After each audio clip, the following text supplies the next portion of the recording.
उत्तर प्रदेश की 9 सीटों पर होने वाले उपचुनाव में मुख्यमंत्री योगी आदित्यनाथ के बटेंगे तो कटेंगे नारे के बाद से ही अब बहुजन समाज पार्टी ने भी नया नारा दे दिया है, जिसमें यह कहा गया है कि बीएसपी से जुड़ेंगे तो आगे बढ़ेंगे और सुरक्षित भी रहेंगे। लखनऊ में बसपा दफ्तर के बाहर इसका बड़ा पोस्टर लगाया गया है, जिसके जरिए बीजेपी और समाजवादी पार्टी दोनों को जवाब देने की कोशिश की गई है। बहुजन समाज पार्टी के लखनऊ स्थित दफ्तर के आगे ये बड़ी सी होर्डिंग बसपा नेता मोहम्मद सरवर मलिक ने लगवाई है। इसमें ऊपर की ओर बसपा सुप्रीमो मायावती और उनके उत्तराधिकारी यानी आकाश आनंद की बड़ी सी तस्वीर भी चिपकाई गई है। जी बता दें, जबकि नीचे मोहम्मद सरवर और लखनऊ से बसपा की पूर्व मेयर प्रत्याशी शाहीन बानो की तस्वीर लगी है, जिसके बाद ये होर्डिंग बड़ी ही चर्चा के विषय में अब आ गई है सामने और पोस्टर वार में एक तरह से बीएसपी भी उतर गई है।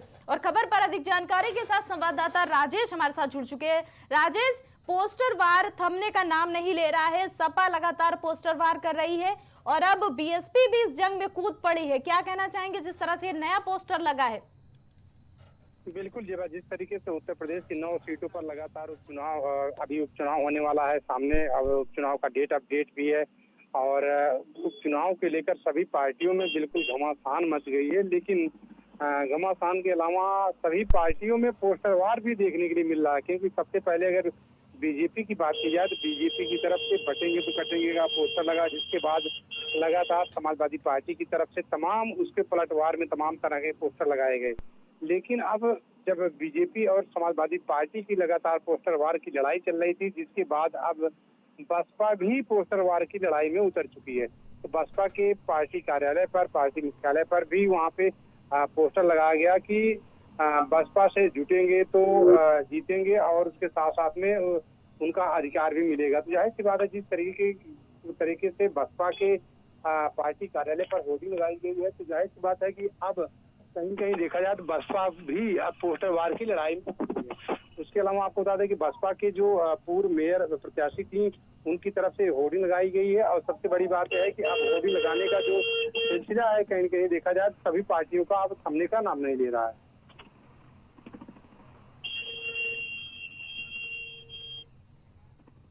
जी राजेश, बहुत बहुत धन्यवाद इस खबर पर जुड़ने के लिए। होर्डिंग अब ये चर्चा के विषय में आ गई है, जिस तरह से बीएसपी कार्यालय के बाहर ये नई होर्डिंग लगी है।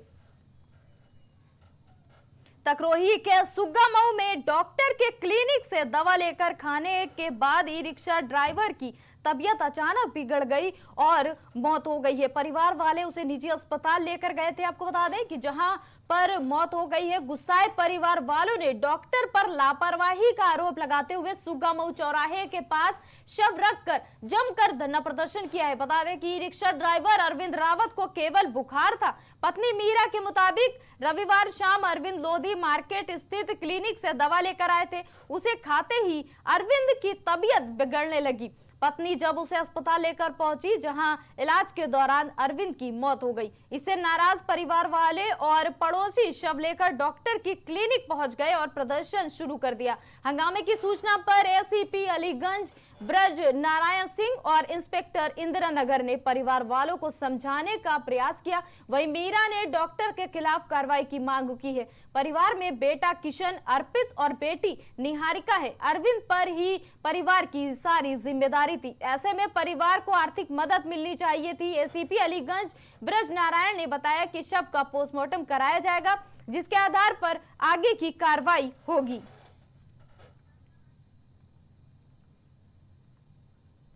बता दें आपको कि दवा खाने के बाद ई रिक्शा चालक की मौत से परिवार में हड़कंप मच गया। रो रो कर परिवार वालों का बुरा हाल बना हुआ है। और लखनऊ से ये खबर सामने आई है, जहां पर डॉक्टर के यहां पर जाता है दवाई लेने के लिए एक ई रिक्शा चालक और दवाई खाते ही उसकी मौत हो जाती है। आखिर ऐसा क्या था उस दवाई में, ये चर्चा का विषय है। बड़े सवाल उठ रहे हैं उस क्लिनिक पर और उन डॉक्टर पर। देखना यह होगा कि आगे क्या कुछ कार्रवाई होती है। बता दें आपको कि लखनऊ से यह खबर सामने आई है, जहां पर अरविंद नाम के व्यक्ति की दवा खाने के बाद मौत हो गई।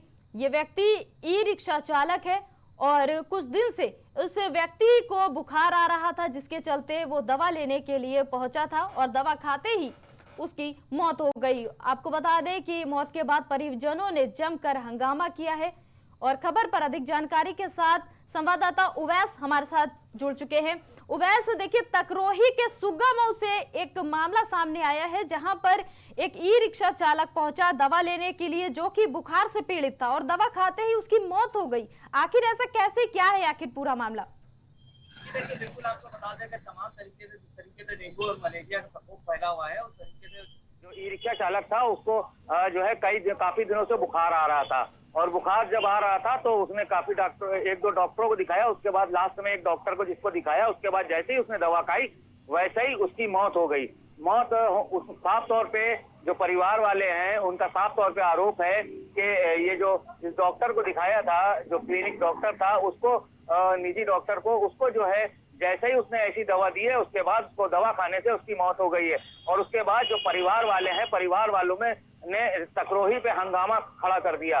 तो कहीं ना कहीं देखा जाए, जिस तरीके से झोला छाप डॉक्टर और जिस तरीके से डॉक्टर ये जो है दवाएं दे रहे हैं, तो कहीं ना कहीं देखा जाए जिस तरीके से मरीजों को परेशानी का सामना करना पड़ रहा है। जी देखिए, जिस तरह से क्लिनिक का नाम हम आपसे जानना चाहेंगे कि और आगे क्या कुछ कार्रवाई अब इस क्लिनिक पर हो सकती है, या डॉक्टर पे क्या कार्रवाई होगी?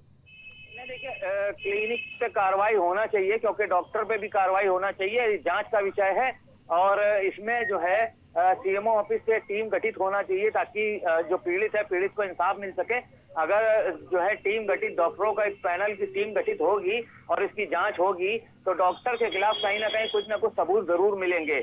और अगर सबूत मिलेंगे तो जो पेशेंट है, पेशेंट को न्याय मिल जाएगा। कहीं ना कहीं देखा जाए, और जो दूसरे इसके बाद जो दूसरे डॉक्टर हैं, उन डॉक्टरों को भी जो है इस बात का भय और डर हो जाएगा कि जिस तरीके से गलत दवाएं अगर कोई दे रहा है और उसके बाद अगर किसी की मृत्यु हो रही है तो उनके ऊपर भी गाज गिर सकती है, जो दूसरे डॉक्टर हैं। तो जिस तरीके से जो है प्राइवेट अस्पताल और जो क्लिनिक हैं, जिस तरीके से जो पेशेंट को बुलवाकर बड़ी बड़ी मोटी रकम लेकर धन उगाही कर रहे हैं, उन पे भी लगाम लगेगी। और स्वास्थ्य विभाग भी इसको जो है देखना चाहिए कि कौन डॉक्टर ऐसा है, कौन अस्पताल ऐसा है जो बड़े पैमाने पर धन उगाही कर रहा है, और जो जिनकी कई अक्सर शिकायत आती हैं। अभी थोड़े दिनों पहले एक बांसमंडी में जैनित हॉस्पिटल था, वहां पे भी यही हालत हुई है। अक्सर देखा गया है कि जिस तरीके से वहां पर भी यही हुआ था कि जो पेशेंट है, पेशेंट को जबरदस्ती ट्रामा सेंटर से जो है उन लोगों का आरोप था कि वहां बुला लिया गया, और अब ये घटना हुई है। तो कहीं ना कहीं देखा जाए, जिस तरीके से ये घटनाएं लगातार हो रही हैं, उस पर स्वास्थ्य विभाग को नजर रखनी पड़ेगी और ध्यान देना पड़ेगा। अगर ध्यान उवैस, देखिए, जिस तरह से परिवारजनों में गुस्सा दिखाई दे रहा था और सभी प्रदर्शन करने लगे थे चौराहे पर शव रख के, क्या अभी भी वो प्रदर्शन चल रहा है या फिर उस प्रदर्शन को शांत कराया गया है? नहीं, देखिए, लगातार चौराहे पे प्रदर्शन कर रहे थे शव को लेकर, और लगातार जो वहाँ के लोग हैं, जहाँ के पुलिस भी थी, और जो वहाँ के लोग हैं, वो प्रदर्शन को शांत कराया गया है। और फिलहाल प्रदर्शन शांत हो गया है। हाँ, लेकिन ये जरूर है कि परिवार वालों में गुस्सा है, आक्रोश है कि जिस तरीके से ऐसी घटना हुई है उससे उनका एक लाल चला गया है। ऐसे कई लाल हैं जो अपनी जिंदगी को हाथ धो चुके हैं। इन सभी पहलुओं पर जांच कर जो है कार्रवाई होना बहुत जरूरी है। देखना पड़ेगा कि कौन ऐसा डॉक्टर है, कौन ऐसा क्लिनिक है, कौन कौन चिन्हित करना पड़ेंगे। शहर के जितने भी ऐसे अस्पताल और जो क्लिनिक हैं, उनको चिन्हित करना पड़ेगा। जितनी कंप्लेनें आई हैं, उन कंप्लेनों पे जांच करके ये देखना पड़ेगा कि किसकी लापरवाही है। अगर लापरवाही है तो उससे गाज गिरनी जरूरी पड़ेगी, क्योंकि अगर गाज नहीं गिरेगी तो पीड़ित को इंसाफ भी नहीं मिलेगा, और जो दूसरे डॉक्टर हैं, जो दूसरे क्लिनिक हैं, उनके भी हौसले बुलंद होंगे। जी बिल्कुल, झोला छाप डॉक्टर्स के खिलाफ कार्रवाई तो होनी चाहिए, क्योंकि इस तरह से लोगों की जिंदगी के साथ सरासर खिलवाड़ किया जा रहा है। बहरहाल, इस खबर पर जुड़ने के लिए बहुत बहुत धन्यवाद उवैस आपका।